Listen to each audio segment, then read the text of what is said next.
வணக்கம். இன்று நாம் பார்க்க போவது ஒரு சாமானியனின் குமுறல். வாங்க பார்க்கலாம். ஊரு ஓரம் தோட்டத்திலே முனியன் போட்டான் மொந்தன் வாழை. கவனமா கேளுங்கம்மா, அந்த கதையை இப்போ சொல்லி வாரேன். அப்பன் பாட்டன் காலத்து சொத்து, அரை காணி நஞ்சை நிலம். இன்னைக்கு சமஞ்ச சின்ன பொண்ணா மின்னுரா மண்ணுங்கய்யா. இலவாக கிழங்கு நட்டு பதமாக பாத்தி கட்டி ஆத்து பக்கம் ஏத்தம் வச்சு அள்ளும் பகலும் நீரரைச்சு காத்து பட்டா நோகுமின்னு கண்ணு பட்டா தோஷமின்னு கோட்டை மதிலாட்டம் வேலி கட்டி உள்ள குலுங்குது பார் வாழை தோட்டம். 1000 பூமையில் தோகை விரிக்குதோ அசைது பார் வாழை தோட்டம். வாழை மரம் 8 முழம், வாழைத்தாறு 10 முழம். 1000 பிஞ்சு விடும், அவை அத்தனையும் கிளிப்பச்சை நிறம். தொட்டு தொட்டு நீவுறானே, தோட்டத்தை சுத்தி பார்க்குறானே. பட்ட கடனெல்லாம் தீருமின்னு அவன் பார்த்து பார்த்து சொக்குறானே. தொட்டு புட்டா சுட்டு புடும், அப்படி சிவக்கும் வாழைப்பழம்.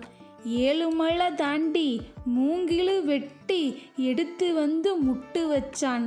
10 மலை தாண்டி மூங்கில் வெட்டி அவன் பக்கத்தில் ஊனி நட்டு வச்சான்.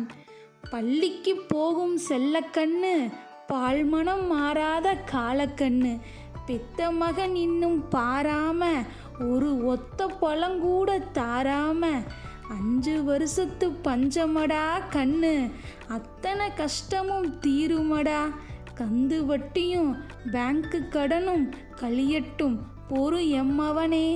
சினுங்கா தேடா ராஜான்னு செல்லம் அவனுக்கு தோது சொல்லி கண்ணுக்கு கண்ணா காத்த வாழை கனி குலுங்குது பாருங்கம்மா. மயிலும் குயிலும் பார்த்து பார்த்து மயங்கி நிற்கிது பாருங்கம்மா. இப்படியான ஆசையில் இருக்கும் அந்த வேளையில் கும்பிட்டு வந்த மாரியாத்தால நம்பி இருக்கிற நாளையில் ஆளை வச்சு வெட்டி எடுத்து அள்ளி போயிட்டான் அந்த கந்துக்காரன்.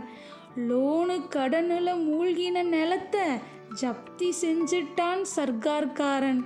கதையை கேட்ட தாய்மாரே, கதையை கேட்ட தந்தைமாரே, உங்கள் வீட்டிலும் எங்கள் வீட்டிலும் இந்த கதை தானே. நித்தம் உழைக்கும் கூட்டம் ஒன்றா சேர்ந்தா நடக்குமா இந்த அக்கிரமம்? நன்றி. இது போன்ற வீடியோக்களை பார்க்க வேண்டுமென்றால் லைக் பண்ணுங்கள், ஷேர் பண்ணுங்கள், சப்ஸ்கிரைப் பண்ணுங்கள்.